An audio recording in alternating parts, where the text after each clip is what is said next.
தானியேல் போன்றவர்கள் தான். ஆனால் நியாயாதிபதிகள் புத்தகத்தில் சம்கார் என்னும் இரட்சகனின் வாழ்க்கை ஒரே ஒரு வசனத்தில் அடங்கியிருக்கிறது. ஆனால் விசுவாசத்தில் செயல்பட விரும்பும் எவரையும் தேவனால் பயன்படுத்த முடியும் என்பதை பற்றி நிறைய பேசுகிறது. அவர் தன் கையில் ஒரே ஒரு தாற்றுக்கோலை வைத்து 600 பேரை கொன்று ஒரு பெரிய தாக்கத்தை ஏற்படுத்துகிறார். சம்கார் அதிகம் அறியப்படாதவர், ஆனால் தேவனால் அதிக வல்லமையாய் பயன்படுத்தப்பட்டவர். இந்த சம்கார் இஸ்ரவேலரின் 3வது நியாயாதிபதி.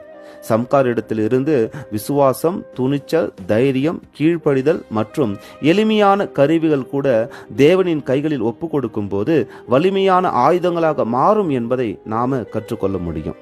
சம்கார் என்பதின் அர்த்தம் பானபாத்திரக்காரன் அல்லது போர்வாள். பாருங்க, அந்த பெயரிலேயே அவருடைய வாழ்க்கை அடங்கியிருக்கு. எளிமையானவர் எப்படி வலிமையானவராக மாறி இஸ்ரவேலரை ரட்சிக்கப் போகிறார் என்பதை பார்ப்போம். நியாயாதிபதிகள் 3வது அதிகாரம் 31வது வசனம்.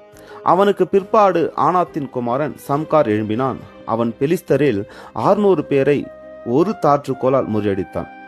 அவனும் இஸ்ரவேலை ரட்சித்தான். பாருங்க, முதல் 2 வல்லமையான நியாயாதிபதிகளுக்கு இணையாக இவருடைய பெயரும் கொடுக்கப்பட்டிருக்கிறது. கர்த்தர் எவரையும் பயன்படுத்துவார் என்பதற்கு சம்கார் ஒரு சாட்சி.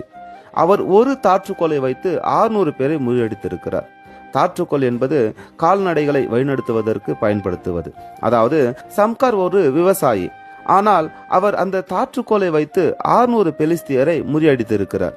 அவர் தேவனிடத்தில், நான் ஒரு விவசாயி, நான் எப்படி யுத்தம் செய்ய முடியும், நான் ஒருவன் மாத்திரம் இருக்கிறேன் என்று எந்த சாக்குபோக்கும் சொல்லவில்லை. தன் ஜனங்கள் ரட்சிக்கப்பட சம்கார் துணிந்து கர்த்தருக்கு கீழ்ப்படிந்ததினால் கர்த்தர் அவரை கொண்டு 600 பேரை முறியடித்தார். அது மாத்திரமல்ல, சம்காரை கொண்டு இஸ்ரவேலையும் ரட்சித்தார்.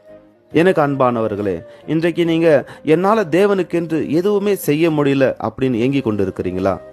கவலைப்படாதீங்க. சம்காரின் வாழ்க்கை உங்களை தட்டி எழுப்ப போகிறது. ஒரு சாதாரண தாற்றுக்கோல் இஸ்ரவேலுக்கு ரட்சிப்பை தந்தது. காரணம், அந்த தாற்றுக்கோலை பயன்படுத்தியவர் கர்த்தர். அப்படியே உங்களையும் கர்த்தர் பயன்படுத்துவார். ஒருவேளை இன்றைக்கு நீங்க சாதாரணமானவர்களாக அற்பமாக எண்ணப்படலாம்.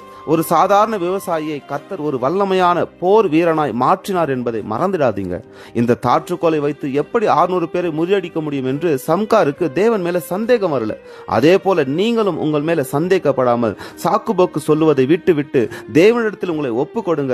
உங்களையும் தேவன் வல்லமையாய் பயன்படுத்தி உங்களை கொண்டும் அநேகரை ரட்சிப்பார். ஆமேன்.